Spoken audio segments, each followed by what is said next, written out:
हरि ओम। पूर्णमद पूर्णमिदं पूर्णात् पूर्णमुदच्यते पूर्णस्य पूर्णमादाय पूर्णमेवावशिष्यते। ओम शांति शांति शांति। आज सरल वेदांत में वही टॉपिक जो पहले पढ़ा था पिछले हफ्ते, सौंदर्य और आनंद, मैंने ब्यूटी इज जॉयफुल, ऐसे इंग्लिश में कह सकते हैं। जिसके रहने से सब सुंदर है वही आनंद भी है। तो यहाँ कह रहे थे स्वामी जी, स्वयं आत्मा स्वरूप को छोड़कर बाकी सब पर हटाओ का तिलक लग जाता है। कोई नहीं कहता है मुझे बहुत आनंद आ रहा है, निकालो उधर से उसको, ये देखने से मुझे आनंद आ रहा है, उसको निकालो। कोई नहीं कहता, हटाओ नहीं कहते, आनंद। तो आनंद का ही सब लोग प्यारे हैं। तो इसलिए सिद्ध हुआ कि केवल आत्मा ही आनंद स्वरूप है। आत्मा के सिवाय, आत्मा को छोड़कर अन्य कोई भी आनंद स्वरूप नहीं है। और हम प्यार उसी से करते हैं जहाँ आनंद से आनंद की झलक आती है। और जितना आनंद अधिक आता है उतना प्यार भी अधिक होता है। और जो सबसे प्यारा है वो सबसे अधिक आनंद स्वरूप है, अर्थात परमानंद स्वरूप है। अब हम देखें कि सबसे अधिक प्यारा कौन है। इसे समझने के लिए हमें एक नियम समझना पड़ेगा, रूल। जिसके लिए जिसको प्यार करते हैं वो उससे अधिक प्यारा होता है। जिसके लिए हम जिसको प्यार करते हैं वो उससे अधिक प्यारा होता है। जैसे हमारे घर में जब कोई अपने लड़के का दोस्त आता है तो उससे हम प्यार करते हैं, दूध पिलाते हैं। किसके लिए बताओ? वहां पुत्र प्यारा है या पुत्र का मित्र?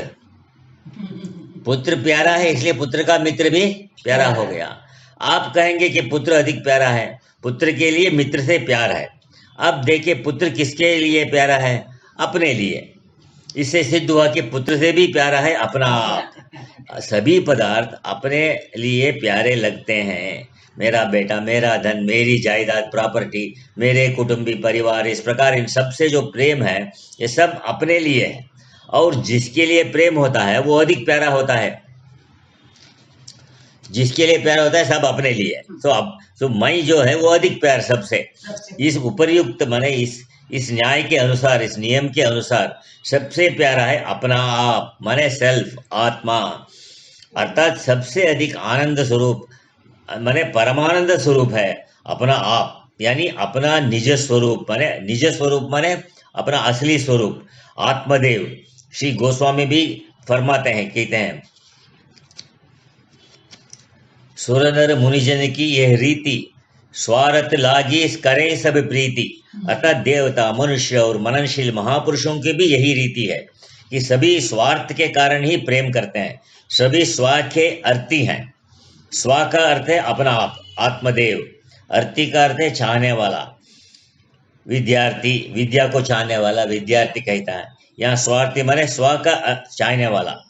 सभी अपने को, अपने आप को ही चाहते हैं। सबका और सबसे प्यारा अपना आप ही है। अब यहाँ प्रश्न ये उठता है कि श्री गोस्वामी जी महाराज ने सबको स्वार्थी कैसे कहा?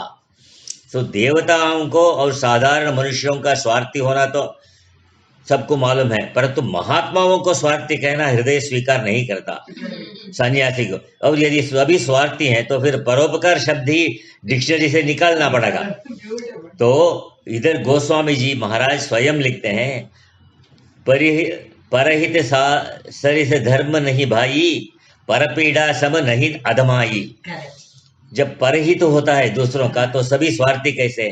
तो परोपकार पुण्याय पापाय परपीडनम, परोपकाराय सताम विभूतया।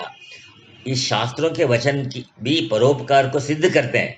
फिर हम सभी को स्वार्थी कैसे स्वीकार करें? इस विरोधाभास का परिहार करने के लिए जरा विचार करके के जिन्हें हम परोपकारी महात्मा कहते हैं उनका हृदय बड़ा नरम होता है, माने सॉफ्ट, कोमल। वे दयालु होने के कारण दूसरों के दुख को देखकर स्वयं दुखी हो जाते हैं। दूसरों का कष्टमय देखकर उनके हृदय में करुणा का कांटा चुभता है। करुणा का कांटा माने द थॉर्न, प्रिक्स। अब वो कांटा कब निकलेगा? जब ये दूसरे का दुख दूर करेंगे। इसे सिद्ध हुआ कि वे दूसरों का दुख भी इसलिए दूर करते हैं क्योंकि उससे उनको शांति प्राप्त होती है। ये अब्राहम लिंकन का स्टोरी, अब्राहम लिंकन का स्टोरी यही बताता है। अब्राहम लिंकन सब निकल रहे थे सेनेट जाने के लिए प्रेसिडेंट बनकर, तो जब उनका बंगला बहुत नजदीक था तो इसलिए वो चल के जाते थे, तो देखा तो एक सुअर का बच्चा वो इसमें कीचड़ में पकड़ा गया था कीचड़ में। तो उन्होंने क्या किया, तुरंत जाके उसको हाथ दिया और उसको निकाला। जब वो भाग के निकाला तो उसके ऊपर कपड़े के ऊपर कीचड़ गिरा। तो टाइम हो गया था सेनेट जाने का, इसलिए सीधा चले गए। वहां किसी ने पूछा ये क्या हो गया आपका ड्रेस को, तो उसने ये बताया, अरे आप तो कितना करुणाशील हैं, ये हैं वो हैं, सब उसको प्रेस करने लगे। उन्होंने बताया मैं करुणाशील नहीं हूँ, मुझे उसका कष्ट देकर अंदर पीड़ा हो रहा था, वो पीड़ा को दूर करने के लिए मैं उसको हाथ से बाहर किया। तो यही इसलिए शांति प्राप्त होती है दूसरों को उपकार करने में। उनको करुणा जनित बेचैनी पैदा करने वाला कांटा बाहर निकलता है। इससे सिद्ध हुआ कि संत महापुरुषों को भी स्वार्थी है पुरुष भी। एक बार इब्राहिम 11 मिनट तो अब्राहम लिंकन का तो पढ़ दिया। क्या हो गया,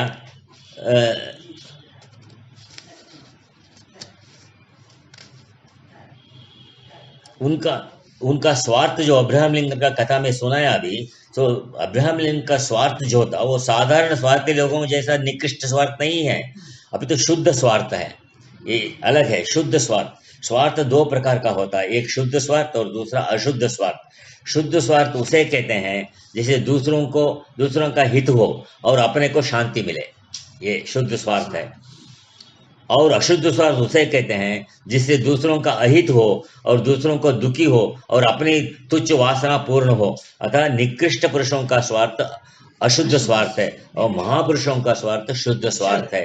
बहरहाल ही सभी स्वार्थी हैं ऐसा देखें तो यजुर्वेद की काण्व शाखा के वाजसेनीय ब्राह्मण के अंतर्गत बृहदारण्यकोपनिषद में भी याज्ञवल्क्य और मैत्रेयी के संवाद द्वारा इसी बात को सिद्ध कर दिया कि सबसे प्यारा अपना आप है, अपने लिए ही सबसे प्यार होता है, सब प्यार होते हैं। वहाँ प्रसंग इस प्रकार की है, याज्ञवल्क्य के दो स्त्रियां थी, पत्नियां, मैत्रेयी और कात्यायनी। उसमें मैत्रेयी ब्रह्मवादिनी थी और कात्यायनी साधारण स्त्रियों के समान सामान्य बुद्धि वाली थी।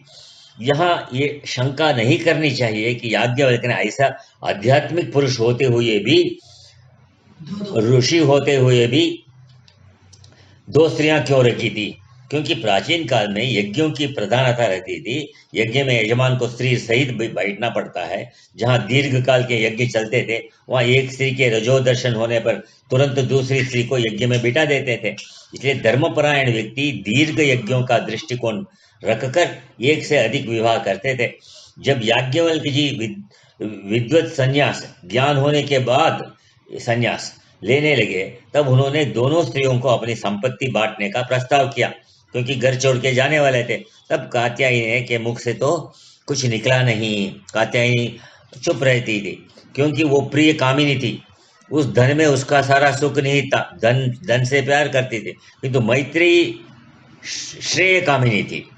उसके बारे में श्रुति कहती है कि सा होवाच मैत्रेयी यन्नु में इयं भगाहा सर्वा पृथ्वी वित्तेन पूर्णा स्यात् स्याम नो अहम तेन अमृतो अहो न इति उवाच याज्ञवल्क्य। यथा एव उपकरणवतां जीवितं तथा एव ते जीविते स्यात् अमृतत्वस्य तु न आशा अस्ति वित्तेन इति। इसका अर्थ क्या है, वो मैत्रेयी जब पूछती थी कि मैत्रेयी क्या कहती थी, आप इसको छोड़ के जा रहे हैं, इसका मतलब हमको देके हम दोनों पत्नी में बांट के जा रहे हैं, क्या इस संपत्ति से मैं अमृत तत्व को पा जाऊंगा।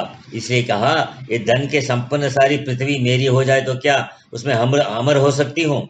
तो याज्ञवल्क्य क्या है, नहीं, भोग सामग्रियों से संपन्न मनुष्यों का जैसा जीवन तुम्हारा कम ये होगा, अनुकूल जीवन होगा, वैसा ही तेरा जीवन हो जाएगा। धन से अमृतत्व की तो आशा नहीं है, माने उसका देयर नो होप।